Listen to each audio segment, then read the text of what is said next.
pemirsa, senang sekali hari ini malam hari kembali menyapa Anda di Indonesia Business Forum bersama dengan saya Celia Alexandra. Kali ini tema yang kita bahas ini tema yang sangat dekat begitu dengan media sosial. Hashtag atau tagar kabur aja dulu. Banyak sekali digunakan oleh Gen Z terutama dengan ekspektasi mendapatkan pekerjaan, pindah ke luar negeri dengan lingkungan yang lebih baik dan pendapatan maupun gaji 2 digit yang diinginkan oleh para Gen Z ini. Tetapi fenomena ini pun menjadi perhatian. Karena kita ketahui bahwa para migran ini pemirsa, imigran, ini penyumbang devisa menjadi pahlawan devisa negara dengan penyumbang devisa 250 triliun rupiah pada tahun lalu. Ini yang akan kita bahas di Indonesia Business Forum, apa saja tantangan dan juga peluangnya dalam hashtag kabur aja dulu bersama dengan narasumber kita pada malam hari ini. Selamat malam, ada Menteri Perlindungan Pekerja Migran, Bapak Abdul Qadir Kardi. Selamat malam, Pak. Mic-nya bisa dipakai, Pak. Selamat malam. Selamat malam, Mbak Oke, Seli. sehat ya, Pak ya? Sehat. Oke, turut juga serta hadir bersama dengan kita Muhammad Ali Rida, yakni Komite Tetap Penempatan Tenaga Kerja Migran Kadin. Selamat malam, Mbak Seli. Selamat malam, para mahasiswa. Pak. Oke, turut juga hadir Pak Triyono, peneliti ketenagakerjaan dari BRIN. Selamat malam. Selamat malam, Mbak Seli. Kami juga hadirkan untuk Anda pemirsa testimoni yang merupakan pekerja migran dari London, ada Rian Nugraha. Ini Gen Z juga, nanti kita akan coba tanyakan bagaimana pendapatnya dan juga bagaimana peluangnya di sana. Selamat malam, Bang Rian. Malam, Mbak. Malam semua. Oke, baik, selamat malam. Kita akan bahas seperti apa pemirsa, peluang dan juga tantangannya usai video berikut ini.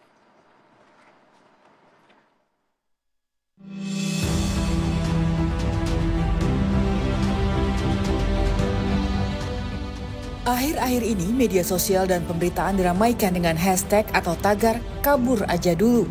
Fenomena ini muncul sebagai bentuk kekecewaan masyarakat Indonesia terhadap kondisi ekonomi sosial di negeri ini. Mereka beralasan dengan tinggal dan bekerja di luar negeri bisa meningkatkan kesejahteraan dan hidup lebih tenang. Di balik keputusan kami untuk bekerja di luar negeri, Pak, itu ada keluarga yang harus dinaikkan derajatnya, ada istri yang sedang hamil yang harus dinafkahi setiap harinya, ada juga anak yang harus dipastikan biaya pendidikannya dan juga kesehatannya terjamin. Semua itu kita lakukan supaya keluarga kita di Indonesia itu sejahtera. Penyumbang devisa negara terbesar kedua itu dari siapa, Pak? Dan kami itu sudah menyumbang devisa negara berapa ratus triliun untuk negara setiap tahunnya. Menurut gua ini adalah hal yang bagus untuk anak muda usia 20-an. Kabur mencari pengalaman ke luar negeri. Apalagi melihat negara sendiri yang saat ini agak kacau ya. Cari kerja susah, banyak yang di PHK, kalaupun kerja gaji nggak seberapa, jangankan saving, gaji untuk bertahan hidup sebulan pun engap ya. Jadi wajar dan nggak apa-apa banget buat anak muda kabur dari Indonesia untuk mencari pengalaman dan penghidupan yang lebih baik di luar negeri. Tentunya dengan skill yang mumpuni, jangan sampai keluar negeri malah luntang-lantung, terus jadi homeless ya, ini nggak benar juga. Ketua Dewan Ekonomi Nasional, Luhut Binsar Panjaitan meminta masyarakat tidak tergesa-gesa menilai kinerja pemerintahan Presiden Prabowo Subianto. Pemerintah telah melakukan sejumlah hal untuk menyerap tenaga kerja muda. Sebenarnya ini kan baru 100 hari. Kita kita dengar semua itu saya pikir saya yang pesan. Gak usah terus buru-buru, terus bilang puas gak puas. Kan baru 100 hari, kantornya aja tadi baru jalan. Saya pikir oke, nggak ada. Jadi anak-anak muda saya sudah jelaskan ke 300 orang sekarang kerja di Peruri untuk membuat semua digitalisasi Indonesia. Sejak lama, warga negara Indonesia telah mengisi banyak lapangan kerja di seluruh dunia. Bahkan sumbangan devisa dari para pekerja migran ini nomor 2 setelah sektor migas dan kelapa sawit. Menurut data, tahun 2024, sumbangan devisa para pekerja mencapai 251 triliun rupiah. Tahun depan diperkirakan lebih besar lagi. Lalu apakah tagar kabur aja dulu menjadi peluang atau tantangan?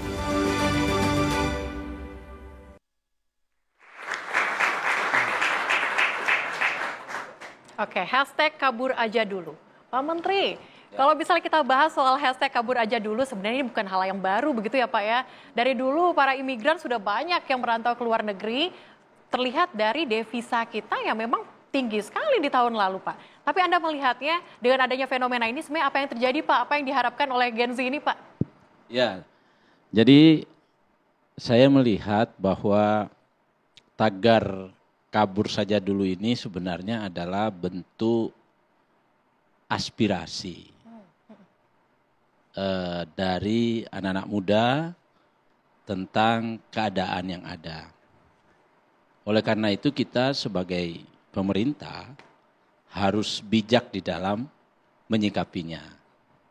Salah satu bentuk kebijakan yang bisa, kita harus memberikan informasi yang utuh sebenarnya kepada anak-anak muda ini atau Gen Z ini, sebenarnya apa iya betul di luar negeri ini betul-betul baik, aman, nyaman, atau mungkin juga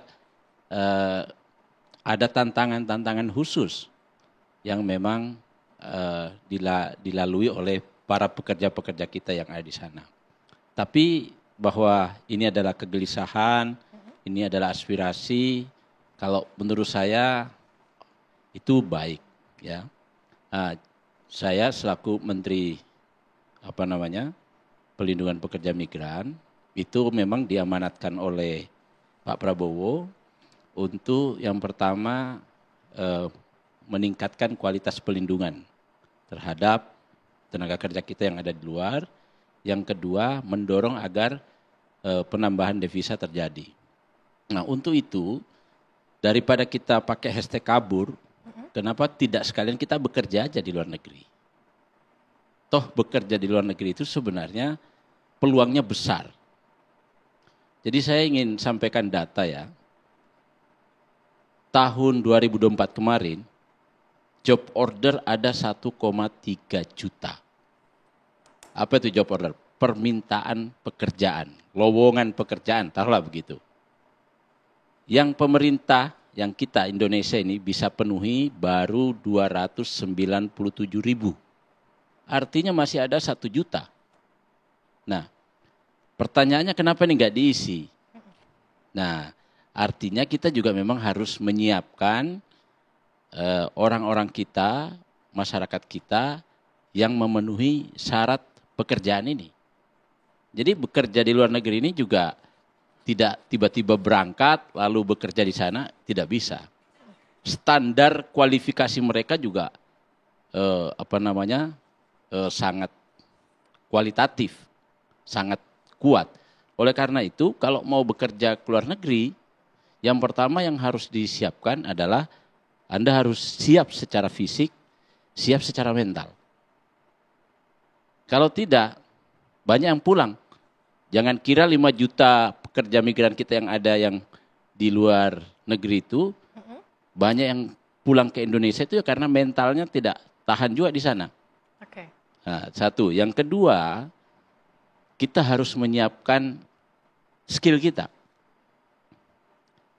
Kalau tiba-tiba mau berangkat saja tidak punya skill, saya kira bukan kenyamanan yang akan didapat.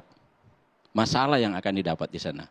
Karena pasti luntang-lantung di sana, kecuali kita punya tabungan cukup banyak, di sana bersanteria, tapi kalau tabungan kita juga sejauh sedikit, di sana kita tidak punya skill dan tidak bisa mendapatkan pekerjaan, itu problem besar. Nah, jadi lalu yang ketiga, yang harus kita siapkan adalah bahasa. Gimana coba? Ada teman-teman yang bekerja karena bahasanya hafalan, dia bekerja di perikanan di Korea. Oleh majikannya, oleh juragannya di kapal itu disuruh tarik, tapi diulur. Nah, kan problem, akhirnya konflik. Ini contoh penguasaan bahasa itu penting. Lalu yang lain, dokumennya harus lengkap. Harus punya visa dan lain sebagainya. Agar apa? Agar dia keluar itu terdaftar. Kalau dia tidak terdaftar, maka yang terjadi adalah kalau ada apa-apa negara tidak bisa melindungi. Karena tidak tahu. Nggak punya datanya. Jadi dia memang harus terdaftar, Pak. Okay. Nah, problem kita, data yang ada di tempat saya itu, ada 5 juta kurang lebih yang tidak terdaftar. Rata-rata yang mengalami kekerasan, mengalami pelecehan, lalu bahkan perdagangan orang, adalah mereka yang tidak terdaftar itu. Oke, berarti dan negara tidak bisa gitu, Pak, berbuat banyak, karena dia keluar sendiri. tanpa dokumen-dokumen yang dipersyaratkan. Misalnya selain paspor, visa, kesehatan, BPJS, itu kan harus ada itu. Kalau tidak, nanti bahaya Pak di sana. Oke, kesiapan dokumen dan sebagainya begitu ya Pak, agar kita lebih aman. Ini juga membahas sedikit mengenai deportasi yang terjadi di Amerika Serikat Pak. 4.000 WNI yang akan dideportasi, sudah ada 3 juga Pak yang memang sudah akan dideportasi. Kalau bagaimana Pak? Deportasi ini saya kira yang paling tepat bicara adalah teman-teman dari Kemenlu. Itu kan diaspora kita. Kalau saya ingin membatasi diri, proporsi saya bicara soal pekerja migran. Tetapi kalau di antara mereka ada pekerja migran, tentu itu kami menjadi bagian dari tanggung jawab kami. Ini nanti akan diantisipasi begitu Pak ya, agar tidak terjadi deportasi yang harus ada cukup mitigasi tinggi, ya. Nanti kami juga masukan ini akan kami sampaikan ke Kementerian Luar Negeri untuk kita berkoordinasi.